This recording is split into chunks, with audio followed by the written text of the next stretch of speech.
धन्यवाद। हेलो,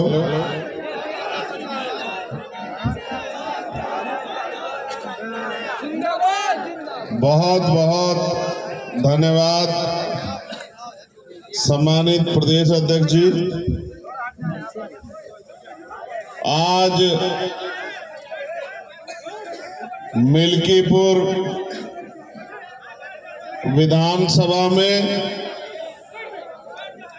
हमारे लोकप्रिय प्रत्याशी भाई सूरज चौधरी जी की इस चुनावी सभा में मुझे आने का मौका मिला। पार्टी टीम की तरफ से आज का मेरी ड्यूटी यहाँ लगाई गई थी प्रचार की। इसके लिए मैं भाई सूरज जी का, यहाँ की जिले मंडल की टीम का बहुत बहुत धन्यवाद करता हूँ। मैं अपनी बात को शुरू करने से पहले सभी धर्मों में जन्मे सभी संतों, गुरुओं और महान पुरुषों को भी नमन करता हूँ। ये मिल्कीपुर के चुनाव का इंतजार हमें बहुत दिन से था कि मिल्कीपुर में चुनाव होगा और हम उस चुनाव में भाई सूरज चौधरी जी को दमखम से लड़ाएंगे। हालांकि मैंने कम समय दिया, लेकिन हमारी पार्टी के सभी सम्मानित नेतागणों ने, हमारे जिले, विधानसभा, मंडल, प्रदेश की टीम ने यहाँ लगातार मेहनत की है। इसलिए मुझे भरोसा है कि मिल्कीपुर का चुनाव आजाद समाज पार्टी बहुत बड़े अंतर से जीतेगी, ऐसा मेरा विश्वास है। क्योंकि भाई सूरज चौधरी लंबे समय से, विगत 15 सालों से इस मिल्कीपुर विधानसभा के लिए दिन रात मेहनत कर रहे हैं। आज भी इतना ऐतिहासिक जनसमूह आप लोग यहाँ इस जनसमूह के रूप में उपस्थित हुए हैं। हमारी बाईं तरफ हमारी माताएं बहनें बैठी हैं, सामने नौजवान शक्ति और सम्मानित बुजुर्ग बैठे हैं, प्रिय भाई बैठे हैं, मंच पर पार्टी संगठन के सम्मानित नेतागण बैठे हैं, मीडिया के भाई और पुलिस के साथियों का भी भरपूर सहयोग मिल रहा है। सम्मानित साथियों, अभी आपके बीच में एक घटना घटी कि एक हमारे सेना के जवान को अपनी पीड़ा रखनी पड़ी। हालांकि आप ये जानते हैं कि हम सभी की समस्याओं को उठाने का काम करते हैं। ये मुझसे पटना में मिले थे, मैंने इनसे कहा था कि जब सेशन चलेगा मैं आपकी समस्या को सरकार के सामने जोर शोर से उठाऊंगा। लेकिन क्योंकि अभी सेशन शुरू नहीं हुआ, 31 तारीख से सेशन चलेगा, तो मैं पूरी कोशिश करूंगा कि इनकी समस्या को उठाया जाए। हालांकि ये हमसे बड़ी उम्मीद करते हैं, ये इसलिए हमारी रैली में पुणे चले आए कि हमें याद दिलाया जा सके कि भाई इनकी बात को उठाना है। लेकिन ये नहीं जानते कि हमें तो हर चीज याद रहती है।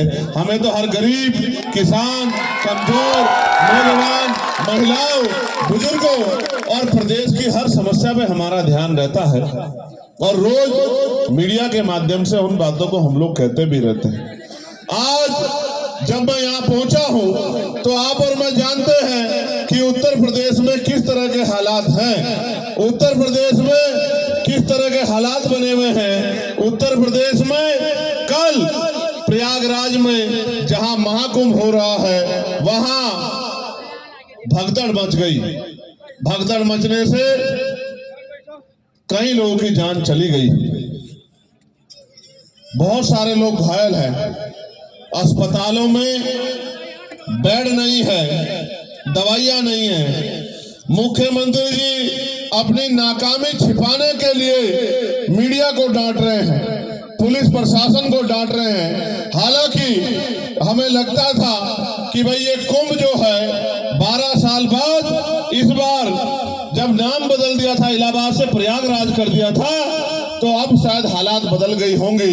लेकिन ये सच नहीं है, नाम बदलने से हालात नहीं बदलते, इच्छा शक्ति करके हालात बदले जा सकते हैं। सरकार की इच्छा शक्ति ही हालात बदलने की नहीं है। आज हम मिल्कीपुर में हैं, आप बताओ इस मिल्कीपुर में 60-70% मकान कच्चे हैं या नहीं है? बताओ अपने आप हाथ उठा के मिल्कीपुर वाले। ये किसकी देन है? या किसकी सरकार है? 7 साल से मुख्यमंत्री है, उनसे पहले कितने मुख्यमंत्री रहे? आप ये बताओ, जिन्होंने आजादी के 75 साल बाद भी आपके कच्चे मकान नहीं देखे, आपका भूखा पेट नहीं देखा, बेरोजगारी से आपको तड़पते नहीं देखा, रोटी के लिए मोहताज नहीं दिखा, बिना इलाज और पैसे की कमी कारण मरते नहीं देखा, उनको क्या फर्क पड़ता है कि आप जियो या मरो?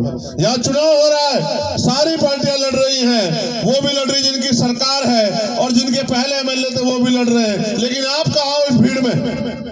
कभी कोई जीतता है, कभी कोई जीतता है। आप कब जीते? आपकी बात कब हुई?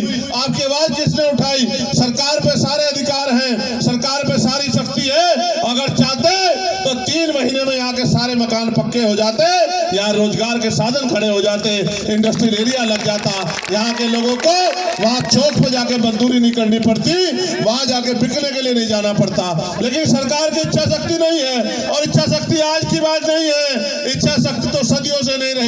अगर सदियों से इच्छा शक्ति रही होती तो इस देश में बाबा साहब अम्बेडकर को अपनी पार्टी नहीं बनानी पड़ती। इस देश में तमाम पार्टी के होते, बाबा साहब अम्बेडकर ने अपनी पार्टी बनाई और पार्टी बना के समाज को संदेश दिया कि जिनका दल होता है उनमें बल होता है, और जिनमें बल होता है उनकी समस्याओं का हल होता है। अगर आप अपनी समस्या का हल चाहते हैं तो आपको अपना दल और अपना बल बनाना पड़ेगा। दल बनके तैयार है, नगीना के लोगों ने दल में ताकत भी झोंक दी है। इस बार बारी मिल्कीपुर की है, मिल्कीपुर वाले भी इस बार ताकत झोंक दो, फिर आप देखना जिस तरह पार्लियामेंट में चंद्रशेखर आजाद आपकी आवाज उठाते हैं, उसी तरह लखनऊ की विधानसभा में सूरज चौधरी दहाड़ के आपके क्षेत्रों के लिए लड़ने का काम करेंगे। इस क्षेत्र में ना सड़कें अच्छी, ना बिजली पानी की व्यवस्था अच्छी, ना कोई पूछने वाला है, और जिस तरह से निजीकरण हो रहा है, मुझे नहीं लगता कि अगले 10 साल बाद कोई सरकारी नौकरी भी रहेगी। 400-500 रुपए की मेहनत मजदूरी करके आप मुख्य धारा में नहीं जुड़ सकते हो। मेरे लोगों जो मजदूरी कर रहे हैं उनको देख लो, घर बनाने में उनके जूते घिस गए हैं। मुख्य धारा में जुड़ने के लिए आपको रोजगार चाहिए, पक्की नौकरी चाहिए, आपको लोन मिलना चाहिए जिससे आप उद्योग धंधे लगा सको, आपको अच्छी शिक्षा मिलनी चाहिए, अच्छा हेल्थ सिस्टम यहाँ बनना चाहिए। लेकिन मैं जानता हूं ये सरकार समझती है कि अगर हेल्थ सिस्टम अच्छा हुआ तो ये जो प्राइवेट हॉस्पिटल है, यहाँ जो महंगा इलाज हो रहा है वो इलाज कोई नहीं लेगा। जब सरकारी अस्पताल में अच्छा इलाज आ जाएगा तो लोगों की जेब कैसे काटोगे? एक तो महंगाई का दौर, ऊपर से बड़े बड़े प्राइवेट स्कूल, गरीब तो जाता सरकारी स्कूल में जहाँ पढ़ाई के नाम पे खाना पूर्ति है, और अमीर जाता है प्राइवेट स्कूल में जहाँ अच्छी पढ़ाई हो रही है। यानी कि गरीबों के आगे बढ़ने के सारे रास्ते सरकार बंद कर रही है, और आरक्षण की बात रोज करते रहते हैं। क्या करेंगे आरक्षण का जब पक्की नौकरी नहीं होगी? क्या करेंगे आरक्षण का जब सरकारी नौकरी नहीं होगी? आज तो पिछड़े वर्ग के लोग, बहुत बड़ी आबादी यहाँ रहती है, पिछड़े वर्ग के लोग अपने दिल पे हाथ रख के पूछे कि इन सरकारों ने आपको क्या दिया है? जिनकी 52% आबादी थी उनको 52% हिस्सेदारी मिलनी चाहिए थी, 52% आबादी को 12, 14, 15% हिस्सेदारी भी सही तरह नहीं मिल रही, और कोई पूछने वाला नहीं है। पहले पुलिस की भर्ती आती थी, टीचर की भर्ती आती थी, पटवारी सेक्रेटरी की भर्ती आती थी, 4th क्लास की चपरासी की भर्ती आती थी। आज तो अगर कोई आता है तो बस हमारी आहे और हमारा दर्द जो हम एक दूसरे से सुनते हैं, कोई पूछने वाला नहीं है। मैं तो धन्यवाद दूंगा सूरज चौधरी का कि विगत 15 सालों से वो इस क्षेत्र की सेवा कर रहे हैं। हालांकि बड़ी बड़ी पार्टियों ने उनको नकार दिया, बड़े पैसे वाले साधन वाले लोगों ने उनकी अहमियत को नहीं समझा, लेकिन आजाद समाज पार्टी मेहनत करने वाले लोगों की कदर करती है, लड़ने वाले लोगों की कदर करती है। इसलिए हमने तय किया कि भाई सूरज चौधरी जी को हम लोग मौका देंगे, और सूरज चौधरी जी यहाँ से जीत के अगर जाएंगे तो आपकी आंखों में आंसू नहीं आने देंगे, आपकी आवाज उठाने का काम करेंगे। मैं जो आपसे कह रहा था, जब मैंने इस बार कुंभ पे कुछ बात कही थी तो मेरी बात को इधर उधर किया गया, लेकिन आज तो महामंडलेश्वर बोल रहे हैं कि प्रशासन के निकम्मेपन की वजह से, सरकार के निकम्मेपन की वजह से ये घटनाएं हुई है। आज सरकार के पास उनका जवाब है। मैंने तो कहा था बन चंगा तो कटौती में गंगा, यानी कि जिसका मन साफ सुथरा है उसे कहीं जाने की जरूरत नहीं है। लेकिन आप बताओ, आप तो नारा दे के बुला रहे थे कि आ जाओ, अमृत वर्षा हो रही है, लेकिन जब ये गरीब अमृत वर्षा में गए तो इनकी जान की रक्षा भी नहीं कर पाए। मैं मीडिया के माध्यम से कहना चाहता हूं, ये हत्याएं हैं और इनकी हत्या का दोषी सरकार है, मुख्यमंत्री है। मुख्यमंत्री को जवाब देना चाहिए कि उनके कुप्रबंधन की वजह से इतने लोगों की जान गई, जो आज तो इस पाप धोने थे, पुण्य कमाने थे, लेकिन वो इस लायक भी नहीं कि अपने बच्चों में चले जाएं। किसी की बच्ची चली गई, किसी की मां चली गई, किसी का बेटा चला गया, और सब लोग मिलके आज गरीबों की लाशों में हंस रहे हैं। इसलिए मैं आपसे कहना चाहता हूं, ये सरकार सब कुछ दे सकती है, लेकिन आपको इज्जत की जिंदगी नहीं दे सकती है। ये सरकार वादे करती है, 2022 में कहा किसानों की आय दुगनी कर देंगे, फिर कहा सिलेंडर 500 का दे देंगे, फिर कहा इतनी नौकरी दे देंगे। अगर मैं याद गलत नहीं हूं तो अभी प्रयागराज में यूपीएससी के बाहर कितने बच्चे आंदोलन कर रहे थे, 4 दिन तक एक नौकरी नहीं दी मुख्यमंत्री ने। और जो भर्तियां थी, 69,000 शिक्षक भर्ती का घोटाला, 20,000 पदों पर दलित पिछड़े वर्ग के बच्चों का अधिकार छीनने का काम इस सरकार ने किया। पटवारी की भर्ती में घोटाला, पुलिस की भर्ती में घोटाला, कोई पूछने वाला नहीं है। जिन गरीबों पर आज तक मकान नहीं पहुंचे, उनकी हालत कैसी होगी, वो अपनी बच्चों की सम्मान की रक्षा कैसे करते होंगे। जिनका रोजगार नहीं पहुंचा, वो खाते क्या होंगे और वो अपने घर को चलाते कैसे होंगे। क्या गरीब हमेशा गरीब रहेगा? क्या गरीब हमेशा अपमानित होता रहेगा? क्या इन गरीबों के लिए इनकी आवाज उठाने वाला कोई नहीं है? ये आवाज उठाने में कहीं ना कहीं चूक हमारी भी है, क्योंकि बाबा साहब अम्बेडकर तो अपने 4-4 बच्चों को कुर्बानी देके हमें वोट का अधिकार देके गए थे। गए थे नहीं गए थे?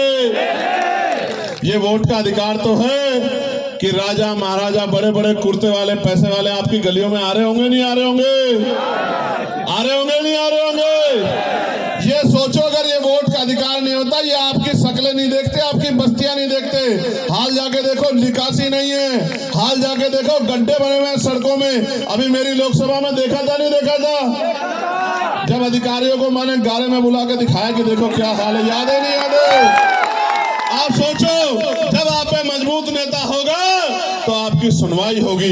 मैं यहाँ बहुजन समाज के लोगों से कहना चाहता हूँ, आपने सबको मौका दिया है, एक मौका सूरज चौधरी को भी दो। भाई सूरज के हाथों को मजबूत करो, 5 तारीख को केतली का बटन दबाओ, फिर आप देखना कि 100 एमएलए वाली पार्टी आप पीछे रह जाएंगी और अकेले एमएलए वाली पार्टी आजाद समाज पार्टी पूरे प्रदेश में गूंजती नजर आएगी। हर आदमी की आवाज बनेगा हमारा भाई सूरज। मैं आपसे अपील करता हूं और आपके साथ साथ अपने नेताओं से अपील करता हूं कि अगले 5-6 दिन सोना मत, ये आपकी परीक्षा है, आपकी मेहनत की परीक्षा है। मैं आपसे कहना चाहता हूं, आपने बहुत लंबे समय सेवा की है, संघर्ष किया है, उस संघर्ष को आयाम पे पहुंचाने का अवसर आ गया है। दिन रात मेहनत करो और आपका मुकाबला उनसे है जो बहुत बड़े पैसे वाले हैं, धन्ना सेठ है, जिनकी बड़ी बड़ी लेगेसी है। मगर याद रखना, काशीराम साहब कहते थे, तमन्ना अगर सच्ची हो तो रास्ते 1000 होते हैं, और तमन्ना अगर झूठी हो तो बहाने 1000 होते हैं। अगर आपकी तमन्ना सच्ची है, आपका लक्ष्य सच्चा है, आपने ठान लिया है, तो कोई आपको नहीं रोक सकता। इसलिए मैं आपसे कहना चाहता हूं कि आपको और हमें, मैं आपको भी पिछली बार कह के गया था, मिल्कीपुर वालों, आज फिर कह रहा हूं, जेब में फोन है, क्षेत्र में रिश्तेदारी है, 8 घंटे पेट को भरने के लिए 8 घंटे काम करते हो, मेहनत मजदूरी करते हो, और फिर ये सोचते हो कोई आपकी लड़ाई लड़े। लेकिन अपनी इज्जत की जिंदगी के लिए, सुख सुविधाओं के लिए, अच्छी पॉलिसियों के लिए 1 घंटा रोज आप भी सूरज चौधरी बनकर काम करो। फोन उठाओ, रिश्तेदारियों में फोन करो, दोस्तों को फोन करो, घर से निकलो, अपनी बस्तियों में जाओ, लोगों से अपील करो, उनसे कहो कि बटन केतली का दबाओ और अपनी किस्मत को जगाओ, अपने अंधेरे को हटाओ और रोशनी की किरण लाओ और केतली का बटन दबाओ। अगर आपने जिम्मेदारी समझ ली और आपने जिम्मेदारी समझ के काम कर दिया, तो मैं लिख के देता हूं कि भाई सूरज चौधरी बहुत अच्छे मतों से जीतेंगे। लेकिन वो तब तक जो है मजबूरी में लंबे समय तक इधर उधर काम कर रहे थे, लेकिन अब वो अपने घर में आ गए हैं। और मान्यवर काशीराम साहब कहते थे कि दूसरों के महलों से अच्छी होती है अपनी झोपड़ी। बताओ इनकी मदद करोगे नहीं करोगे? बताओ इस उत्तर प्रदेश को इस सरकार से, जिससे सरकार ने गरीबों के हक छीने, उससे मुक्ति दिलाओगे नहीं दिलाओगे? क्या यहाँ से अपनी आवाज मजबूत कर दोगे नहीं कर दोगे? तो आज के बाद अपने आप सूरज चौधरी बन के काम करोगे नहीं करोगे? लोगों को घरों में जाके जगाओगे नहीं जगाओगे? लोगों को अपना निशान बताओगे नहीं बताओगे? इस लड़ाई को आगे बढ़ाओगे नहीं बढ़ाओगे? ये आपके हाथ में है कि अगले 2.5 साल जो उत्तर प्रदेश में 2 साल बचे वो कैसे होंगे, ये आपके हाथ में है। अगर आपने समझदारी दिखाई, आपने जिम्मेदारी दिखाई, आपने अपनी वोट का सही प्रयोग किया और अगले 4-5 दिन सूरज चौधरी बन के मेहनत कर ली, तो मेरी बात को याद रखना कि टीवी की पट्टी पर चलेगा कि मिल्कीपुर वालों ने इतिहास रच दिया। एक गरीब के बेटे को जैसे नगीना से सांसद बनाया था, ऐसे ही विधायक बना के असेंबली में भेज दिया।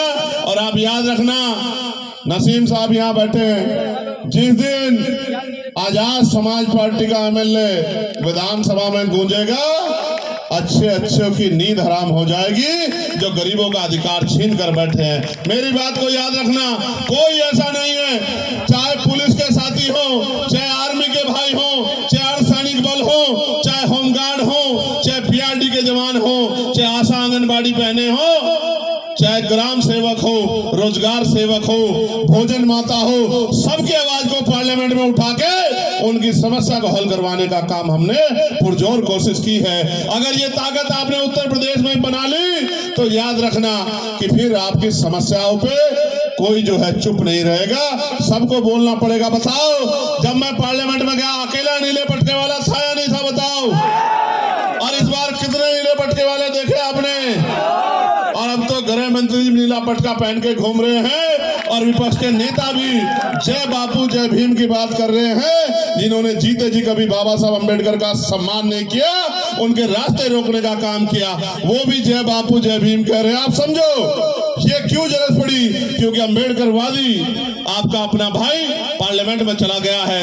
ऐसे ही जब ये जाएगा तो इधर का माहौल भी ऐसा हो जाएगा, यहाँ भी नीले पटके वाले आ जाएंगे, यहाँ से भी मानवता की बात होगी, यहाँ भी गरीबों की बात होगी। ये जो टैक्स के आधार पर गरीबों को लूटा जा रहा है, ये टैक्स बंद होगा। और मैं आपको कहना चाहता हूँ, समय दूर नहीं है, 27 भी हमारे सामने है। आप और हमें जुट जाना है इस बात के साथ कि अब हमें उत्तर प्रदेश को किसी के भरोसे नहीं छोड़ना है। उत्तर प्रदेश की जनता को हाथ फैलाने लायक नहीं छोड़ना है, इनका हाथ मजबूत करना है, इनके फैले हुए हाथ को मुट्ठी बना के एकजुट करके रोकना है और इनके हाथ में ताकत देनी है। इनके बच्चों के लिए अच्छे स्कूल, अच्छे कॉलेज, अच्छी यूनिवर्सिटियां, उद्योग धंधे, इंडस्ट्रियल एरिया, अच्छे अस्पताल, डिग्री कॉलेज, पॉलिटेक्निक कॉलेज, और वो सब में पढ़ाई और इलाज मुफ्त होना चाहिए गरीबों का, जिससे मुख्य धारा में आ सके, पक्की नौकरी लोगों को मिले, आरक्षण सही तरह लागू हो। और जो कुशासन, मैं इसको कुशासन इसलिए कहूंगा, आपने देखा होगा गोरखपुर में 2 बच्चों को रात उनके परिवार से, चित्तौड़ साहब मेरी बात हुई, वो माँ कह रही थी कि सब आ गए हैं, कोई मदद नहीं कर सकता, आप आओगे तभी मेरी मदद होगी। उनके 2 बच्चों को जो शौचालय गए थे, उन दोनों को मार दिया। आज 8 दिन हो गए हैं, 8 दिन। अलीगढ़ में जहां बाबा साहब की स्टैचू लगी थी, वहां रात पुलिस ने लाठीचार्ज कर दिया, सैकड़ों लोगों पे मुकदमा हुआ, महिलाओं को पीटा गया। मैं क्या क्या बताऊं आपसे, कभी संभल में मारते हैं, कभी अलीगढ़ में मारते हैं, कभी गोरखपुर में मारते हैं। यहाँ जो भी अपनी बात उठाएगा, चाहे वो दलित हो, वो मुसलमान हो, वो पिछड़ा हो, वो गरीब हो, सामान्य जाति का भी हो, उन सबको लाठियों का शिकार होना पड़ता है। मैं आपसे कह रहा हूं, इस तानाशाही शक्ति को अगर कोई रोक सकता है तो ये नीले झंडे वाले रोक सकते हैं, इनके अलावा कोई नहीं रोक सकता। उसका कारण है क्योंकि नीले झंडे वाले जहां खड़े हो जाते हैं, ये कदम पीछे नहीं हटाते। इस बार मिल्कीपुर में इतिहास लिखने का मौका आप पे आ गया है। दिन रात एक करके मेहनत कर लो तो याद रखना, दिल खुश हो जाया करेगा जब सूरज चौधरी यहाँ के मुद्दों पे असेंबली में बोला करेगा, आवाज उठाया करेगा, आपके मन में खुशी हुआ करेगी कि हमारा वोट कामयाब हो गया। वरना ये जो शक्ति बाबा साहब ने दी है, जिसको चाहे कुर्सी पे बिठा दो और जिसको चाहे पटक दो, इसका कोई फायदा नहीं होने वाला जब आपके बीच के लोग चुन के नहीं जाएंगे, आपके हमदर्द नहीं चुन के जाएंगे। मैं आप सबका यहाँ पहुंचने में बहुत बहुत धन्यवाद करता हूँ और मैं आपसे कहता हूँ कि दोनों हाथ उठा के और अपनी जगह पे खड़े होके भाई सूरज चौधरी को आशीर्वाद दीजिए कि भाई सूरज चौधरी जो है इस लड़ाई में आपके आशीर्वाद और सहयोग से जीत कर आए और आपकी सेवा करें। मैं धन्यवाद दूंगा भाई मानस राय जी का, मनोज चौधरी जी का, हमारे नेता राहुल भारती जी का, हमारे नेता देवेश कुमार पिंटो जी का, आशुतोष भारती जी का, मुनव्वर हुसैन जी का, अजय कुमार जी का, सुनील निषाद जी का, रुपेश राव जी का, ओम प्रकाश जी का, इस्लाम राणा जी का, दूधनाथ यादव जी का, मुकेश कुमार गौतम जी का, विष्णु प्रताप जी का, रविकांत जी का, आकाश जी का, संजय रावत जी का, विशाल अंबेडकर जी का, भोला भारती जी का, धनी आजाद जी का, हरिराम जी का, विकास चौधरी जी का, बशीर खान और असलम साहब का। बताओ, पिछड़े लोगों को, पिछड़े वर्ग के लोगों को पॉलिटिकल रिजर्वेशन मिले, ये आवाज भी अगर किसी ने उठाई तो वो चंद्रशेखर आजाद ने पार्लियामेंट में उठाई, बाकी कोई इतनी हिम्मत भी नहीं जुटा पाया। मैं तो आपसे कह रहा हूं, अभी तो अकेला चंद्रशेखर है, आप अपनी ताकत बढ़ा दो। जितना विपक्ष पे यहाँ ताकत है, इतनी ताकत जिस दिन चंद्रशेखर आजाद पे होगी, पूरी सरकार आपके चरणों में दस्तक देगी, आपकी गली मोहल्लों में घूमेगी। आज इन अधिकारियों को मिलने जाते हो, दफ्तरों के बाहर खड़े होते हो, जहां बिना पैसे के काम नहीं होता, भ्रष्टाचार इतना बढ़ गया है, कल वो अधिकारी आपके दरवाजों पे आके पूछा करेंगे। और अगर नहीं जानकारी है, नहीं विश्वास है, तो नगीना में जाके पूछो कि वो अधिकारी गरीबों से पूछते हैं कि आपकी क्या मदद हमें करनी है, आपकी क्या समस्या है। चाहे किसी के जॉब कार्ड की समस्या हो, चाहे किसी माँ बहन की, बुजुर्ग के पेंशन का मामला हो, चाहे गली सड़क नाली खड़ंजे का मामला हो, चाहे लाइट का मामला हो, आज वहां बदलाव हो रहा है। ये बदलाव आपने किया वोट की शक्ति से, मैं आपका धन्यवाद करता हूं। लेकिन इस बदलाव को और आगे तभी बढ़ने का मौका मिलेगा जब भाई आप सूरज चौधरी के ऊपर भी यही प्यार बरसाओगे, यही आशीर्वाद दोगे जो आपने मुझे दिया है। इसलिए मैं अपनी बात को समाप्त करते हुए यहाँ मिल्कीपुर के बहुजन समाज के लोगों से कहना चाहता हूं कि आप कहते हैं कि भाई हमारी आवाज नहीं उठती, हमारा पक्का नेता नहीं है, हमारे नेता अंधविश्वास पाखंडवाद की गोद में घूम रहे हैं, तो यहाँ तो आजाद समाज पार्टी राष्ट्रपिता ज्योतिबा फूले से लेके साहू जी महाराज, डॉक्टर बाबा साहब अम्बेडकर, पेरे लली यादव, मामना राम सुवर्मा, बाबू जगदेव प्रसाद कुशवाहा, जननायक कपूरी ठाकुर, मां बिजली पासी, तमाम जितने महापुरुष, राजा बिजली पास, जितने महापुरुष हमारे यहाँ हुए हैं, उन सब की विचारधारा पे मान्यवर काशीराम साहब, दीना भाना वाल्मीकि साहब, सबकी विचारधारा पे आगे चल रही है। आप मौका तो दो, फिर देखना किस तरह से बहुजन समाज का आंदोलन आगे बढ़ता है। मैं पुनः बहुजन समाज के लोगों को सतर्क और जागरूक भी करना चाहूंगा कि अगर आपने गलती की तो फिर आप पछताना मत, क्योंकि सरकार से अगर कोई आंख से आंख मिला के लड़ सकता है तो आप बताओ वो कौन है? जोर से बताओ, जोर से बताओ, तो बताओ हाथों को मजबूत करोगे नहीं करोगे? पक्का भाई सूरज की मदद करोगे? सूरज चुनाव लड़ रहे हैं, आप लोग चुनाव लड़ रहे हो, बताओ तो अपने चुनाव में मेहनत करोगे नहीं करोगे? बताओ निशान क्या है हमारा? जोर से बताओ, और जोर से बताओ। ठीक है, बहुत बहुत धन्यवाद।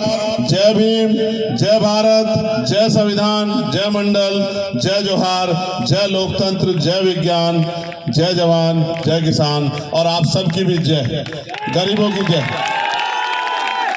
मिल्कीपुर वालों की जय।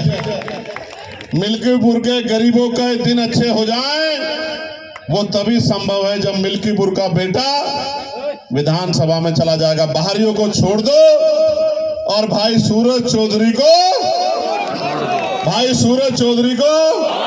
बहुत बहुत धन्यवाद।